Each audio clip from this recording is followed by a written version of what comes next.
کہ نبی کریم صلی اللہ تعالیٰ علیہ وسلم نے یہ حکم فرمایا، یہ ارشاد فرمایا کہ اپنے ہاتھوں کے ناخنوں کو آپ تراشو، اور ہاتھوں کے ناخنوں کو تراشنے کا حکم دیا، اور جو مونچھوں کے بال ہیں اس کو تراشنے کا حکم دیا، اور جو منہ زیر ناف ہیں ان کو صاف کرنے کا حکم دیا، اور جو بغل کے بال ہیں ان کو صاف کرنے کا حکم فرمایا۔ اور ایک مدت بھی مقرر فرمائی، ایک مدت بھی متعین کر دی کہ 40 دن سے پہلے ان کو صاف کر لینا چاہیے، اور بال ہیں تو ان کو، جیسے مونچھ کے بال ہیں، ناخن وغیرہ ہیں، تو 40 دن سے پہلے ان کو کاٹ لینا چاہیے، تراش لینا چاہیے۔ اور اگر کوئی 40 دن سے زیادہ ناخنوں کو رکھتا ہے، مونچھوں کے بال رکھتا ہے، یا منہ زیر ناف یعنی شرمگاہ کے بال رکھتا ہے، تو پھر مکروہ تحریمی ہے 40 دن سے زیادہ رکھنا۔ اب ایک مسئلہ یہ بھی آتا ہے، مان لیجیے گا کہ کام کی وجہ سے یا کسی وجہ سے انسان کو دھیان وغیرہ نہیں رہا، وہ ناخن نہیں تراش سکا، تو کیا جیسے 39 دن ہو گئے، اب جو 40واں دن ہے وہ بدھ کا ہے، تو کیا ہم بدھ کے دن ناخن تراش سکتے ہیں یا نہیں تراش سکتے؟ تو دیکھیے گا اس کے لیے جو حکم ہے نا، اس کے اندر جو حکم ہے وہ یہ ہے کہ حدیث پاک کے اندر بدھ کے دن ناخن تراشنے کو، ناخن کاٹنے کی جو ہے ممانعت آئی ہے۔ اب مسئلہ یہ ہے، اگر 40واں دن آپ کو ہو گیا اور 40واں دن آ گیا اور آپ نے ناخن وغیرہ نہیں کاٹے نا، تو آپ 40ویں دن اگر بدھ کا بھی ہے تب بھی آپ ناخن کاٹ لیجیے گا، اس میں آپ کے اوپر کوئی گناہ نہیں ہوگا۔ لیکن اس بات کا آپ دھیان رکھیں، جیسے 8 دن میں آپ کاٹتے ہیں، ہر جمعہ ناخن صاف کریے گا اور اپنے مونچھے وغیرہ کاٹتے رہیے گا۔ اب بہت سارے لوگوں کے ذہنوں کے اندر یہ خیال آ رہا ہوگا کہ بھائی بدھ کے دن ناخن کیوں نہیں کاٹ سکتے، باقی سب دن کاٹ سکتے ہیں؟ تو اس کے تعلق سے علماء نے لکھا ہے کہ ایک بہت بڑے عالم دین اور علامہ طہطاوی صاحب نے ان کا نام بھی ذکر کیا ہے، جو کہ صاحب علم تھے اور بہت بڑے عالم، جنہوں نے ایک کتاب بھی لکھی کتاب المدخل کے نام سے، جن کا نام ہے علامہ ابن الحاج مکی مالکی رحمۃ اللہ تعالی علیہ۔ جب ان کے سامنے یہ حدیث پاک گزری کہ بھئی بدھ کے دن ناخن کاٹنے کی نبی کریم صلی اللہ تعالی علیہ وسلم نے ممانعت فرمائی ہے، منع کیا ہے، تو جو اس حدیث پاک کی جو سند تھی نا وہ بہت زیادہ ضعیف تھی ان کی نظر میں، انہوں نے اس کو ضعیف سمجھا اور سوچا کہ کوئی بات نہیں ہے، ان کی اس حدیث پاک کی جو سند تھی ان کی نظر میں معتبر سند نہیں تھی، اس وجہ سے انہوں نے اس حدیث پر عمل نہیں کیا اور انہوں نے بدھ کے دن ناخن کاٹ لیے۔ اور جیسے ہی بدھ کے دن ناخن کاٹے تو میرے پیارے عزیز دوستو، بدھ کے دن ناخن کاٹنے سے برس کا مرض لگنے کا اندیشہ ہے۔ برس بولے تو وائٹ اسپاٹ، جسے بولتے ہیں سفید داغ، کبرے پن کا مرض، چت کبرا پن۔ آپ نے دیکھا ہوگا کہ انسان کے چہرے پر، آنکھوں پہ، ہونٹوں پہ اور ہاتھوں پہ جو ہے کبرے داغ ہو جاتے ہیں، وائٹ داغ آ جاتے ہیں، تو اسی کو کبرا پن کہتے ہیں اور اسی کو برس کا مرض کہا جاتا ہے۔ اور ظاہر سی بات ہے، جب انسان کی جلد پر یہ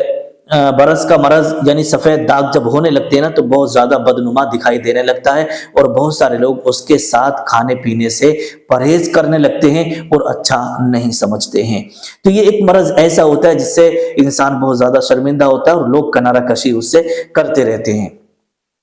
تو یہ برس کا مرض لگنے کا اندیشہ ہے، تو آپ نے اس کی سند کو کمزور سمجھا اور بدھ کے دن ان عالم دین نے ناخن کاٹ لیے۔ ناخن کا کاٹنا تھا کہ ان کو برس کا مرض لگ گیا، سفید داغ ان کے باڈی پر ہونے لگے۔ کچھ دن کے بعد نبی کریم صلی اللہ تعالی علیہ وسلم ان عالم دین کے خواب میں تشریف لائے اور ارشاد فرمایا، کیا تمہیں میری حدیث پر اعتبار نہیں ہوا؟ تو ان عالم دین نے کہا، یا رسول اللہ صلی اللہ تعالی علیہ وسلم، اس کی جو سند مجھے ملی وہ ضعیف ملی اور میں اس کی سند پر اعتبار نہ کر سکا، اس وجہ سے میں بدھ کے دن ناخن کاٹ لیا۔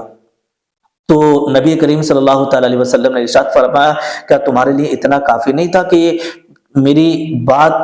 تمہارے لیے کافی نہیں تھی، میری حدیث اس پر عمل کرتے؟ تو ان عالم دین نے نبی کریم صلی اللہ تعالی علیہ وسلم کی بارگاہ میں عرض کی، یا رسول اللہ صلی اللہ تعالی علیہ وسلم، آج کے بعد میں کبھی بدھ کے دن ناخن نہیں تراشوں گا، ناخن نہیں کاٹوں گا۔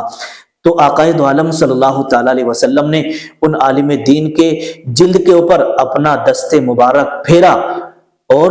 سارے کے سارے داغ صاف ہو گئے، سارے وائٹ اسپاٹ صاف ہو گئے، اور آپ کی جب آنکھ کھلی تو آپ نے یہ عہد کر لیا، یہ عقیدہ بنا لیا کہ آج کے بعد کبھی بھی بدھ کے دن ناخن نہیں تراشوں گا۔ تو میرے پیارے عزیز دوستو، ایسا نہیں ہے، دیکھیے ہو سکتا ہے، یہ اندیشہ ہے، ایسا نہیں ہے کہ اگر آپ نے بدھ کے دن ناخن کاٹ لی تو آپ کو برس کا مرض لگ ہی جائے گا، یہ یقینی ہے۔ لیکن ہاں، نبی کریم صلی اللہ تعالی علیہ وسلم کا ارشاد اور آقا دو عالم صلی اللہ تعالی علیہ وسلم کی حدیث ہمارے سر اور آنکھوں پر ہے، جو آقا نے فرما دیا وہ برحق ہے، اور ہمیں اس پر یقین کر کے اس پر عمل کرنا ہوگا، اس پر عمل کرنا ہوگا۔ اب آگے چلتے ہیں، دیکھیے گا، ناخن پالش لگا کر اگر کسی عورت نے وضو کیا تو اس کا وضو ہوگا یا نہیں ہوگا؟ تو دیکھیے کچھ ناخن پالش وہ ہوتے ہیں جو بہت ہلکے کلر میں ہوتے ہیں اور پانی جو ہے تہ تک پہنچ جاتا ہے، اور کچھ ناخن پالش وہ ہوتے ہیں کہ ان کی ناخن پر پرت جم جاتی ہے، تہ ٹیپ کی جم جاتی ہے۔ اگر تہ جم جا رہی ہے تو پھر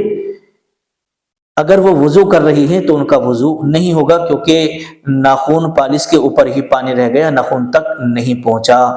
تو اس لیے وضو نہیں ہوگا، اور جب وضو نہیں ہوگا تو نماز بھی نہیں ہوگی۔ اسی طریقے سے بہت ساری عورتیں وہ ہوتی ہیں جن کے اوپر غسل فرض ہو جاتا ہے، غسل فرض ہو جاتا ہے، اور جب نہانا ضروری ہو جاتا ہے، غسل فرض ہو جاتا ہے، تو پھر ان کے ناخنوں پر ناخن پالش لگا ہے اور اس طریقے سے وہ غسل کرتی ہیں تو ان کا غسل بھی نہیں ہوتا، وہ ناپاک ہی رہتی ہیں، پاک ہی نہیں ہوں گی، کیونکہ غسل کے اندر یہ ضروری ہے، اگر بال کے برابر بھی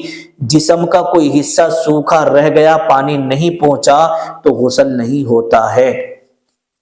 تو اس صورت میں عورت ناپاک ہی رہے گی، اس کا غسل نہیں ہوگا جب تک کہ وہ ناخن پالش صاف کر کے اور اچھی طریقے سے صاف کرنے کے بعد غسل نہ کر لے۔ اب بات یہ آتی ہے کہ اگر کسی عورت کے ناخن پالش لگا ہوا تھا اور اچانک اس کی موت ہو گئی، اس کا انتقال آ گیا،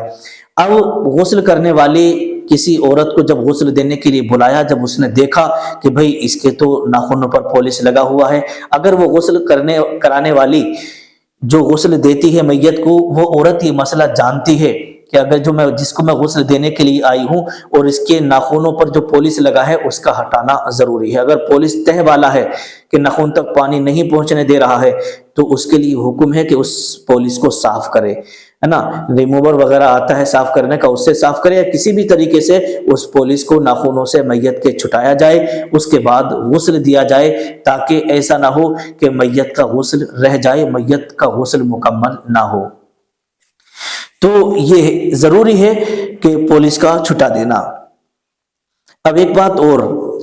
جیسے کہ ابھی آپ نے اس ویڈیو کے اندر سنا کہ ناخن کاٹ کر ایسی جگہ پھینکو جہاں پر کوڑا کرکٹ یا گندگی وغیرہ نہ ہو۔ اسی طریقے سے آپ نے دیکھا ہوگا بہت ساری خواتین ہیں گھر کے اندر بال وغیرہ کاٹتی ہیں اور بالوں کو ایسی گھر کے اندر چھوڑ دیتی ہیں، گھر کے اندر نہیں چھوڑنا چاہیے۔ اور دوسری بات یہ ہے کہ بہت ساری عورتیں اپنے سر کے بال کاٹ کے اکٹھا کرتی رہتی ہیں، اور جب کوئی بیچنے والا آتا ہے تو اس کو بیچ دیتی ہیں۔ بیچنا نہیں چاہیے، بیچنا نہیں چاہیے۔ اگر بال آپ کے سر کے بال ہیں تو اس کو چھپا کر کے کہیں پر دبا دینا چاہیے تاکہ کسی کی نظر نہ پڑے۔ تو ان تمام چیزوں کا مسلم بھائیوں کو اور مسلم بہنوں کو ان تمام باتوں کا خیال رکھنا چاہیے، اور جب آپ شریعت پر عمل کریں گے تو انشاءاللہ تبارک و تعالی آپ کو کبھی بھی کوئی پریشانی، کوئی دقت، کوئی مصیبت آپ کے اوپر نہیں آئے گی۔ اور اگر آپ ناخن کاٹ کے اپنے گھر میں ڈالتے رہیں گے، ایسے چھوڑ دیں گے، تو آپ کے گھر کے اندر غریبی اور مفلسی آنے کا اندیشہ ہے۔ تو میرے پیارے عزیز دوستو، ویڈیو آپ پورا دیکھ لیے ہیں تو آپ کو بہت کچھ اس سے سیکھنے کو ملا ہوگا۔ اگر آپ کو سیکھنے کو ملا ہے تو اس ویڈیو کو آپ آگے بھی شیئر کیجیے گا تاکہ دوسرے لوگ بھی علم حاصل کریں، اس کا ثواب انشاءاللہ آپ کو بھی ملے گا۔ السلام علیکم ورحمۃ اللہ وبرکاتہ۔